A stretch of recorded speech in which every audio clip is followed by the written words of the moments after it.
This video will be especially fun because I have a chance now to interview my co-instructor, Dr. Terrence Sejnowski. Terry's pioneering research in neural networks and computational neuroscience have made him a living legend.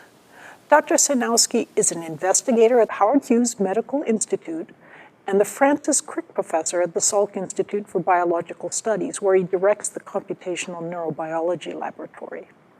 Above and beyond all of that, Dr. Sejnowski is also in the elite group of only 10 living scientists to have been elected to all 3 of the national academies in engineering, science, and medicine.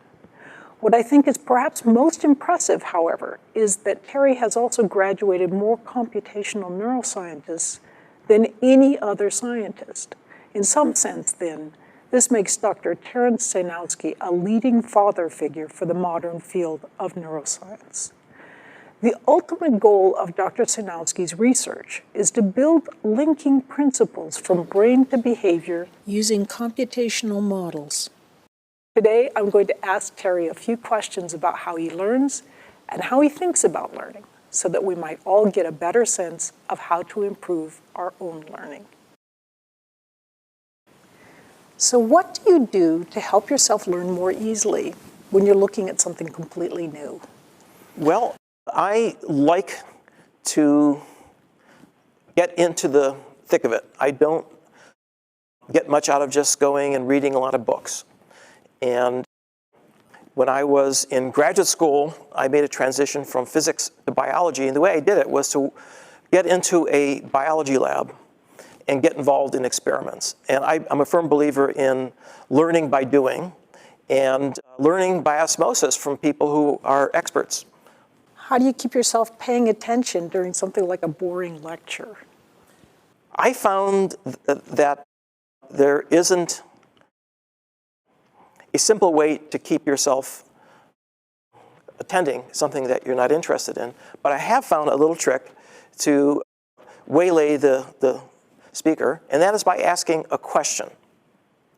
And the interruption often gives rise to a discussion that is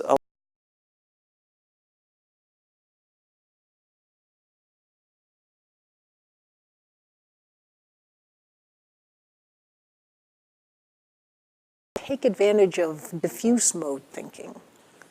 I find that when I'm jogging or out getting exercise, that it's a wonderful way to get the mind disengaged from the normal train of thought. And I find that it's very, very possible to sort of come up with new thoughts, new ideas. And it's almost as if your brain goes into a new mode. You're running along, things are passing you by, and you start thinking about what's happening. For example, the things that your brain has been working on, your unconscious thoughts bubble to the surface.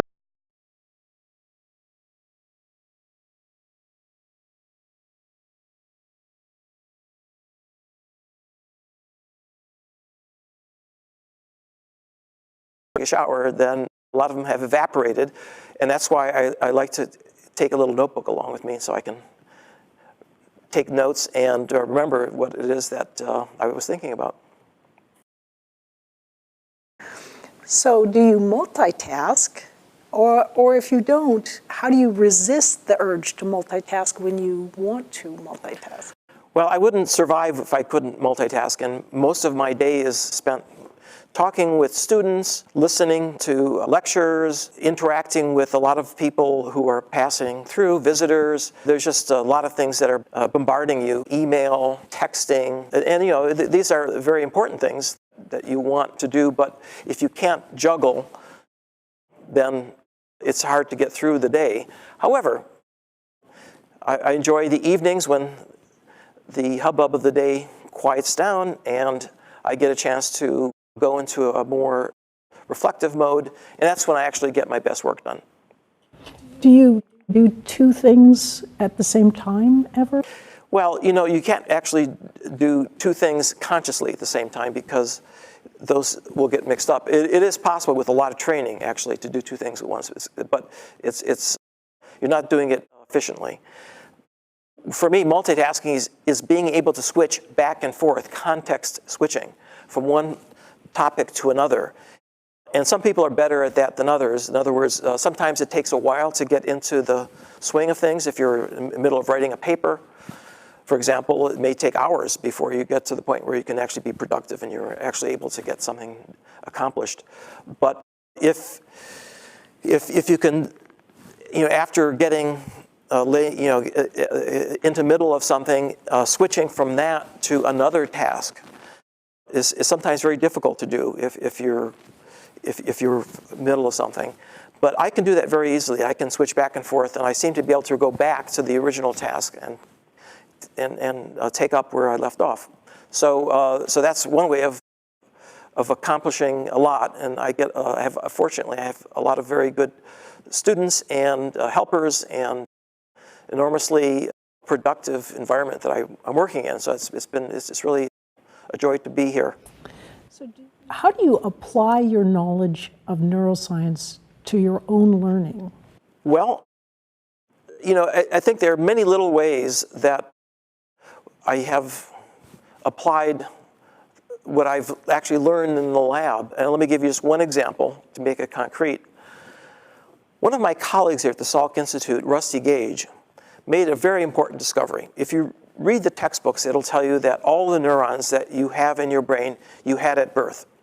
And after birth, the wiring takes place, and learning and changes at the connections between the neurons, but they're the same old neurons that you had when you were born. Some die, so there is a shrinkage of your cortex. However, Rusty discovered that in an important part of your brain for learning and memory, the hippocampus, and which is located right in the middle here of this model brain, new neurons are being born even in your adulthood. And since this is very important for learning and memory, it is obviously something that is very, very useful to be able to have new neurons. Now, here's what we discovered together. We discovered that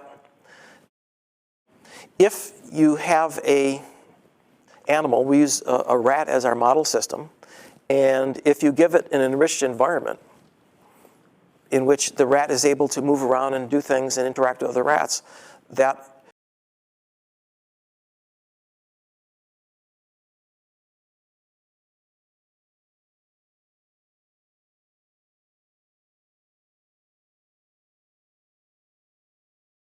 where there's impoverished environment. Now, and here's now the key. Okay, so having a enriched environment is even as an adult is going to help you, right? Instead of locking yourself in a monk in the room, you really want to be surrounded by other people who are stimulating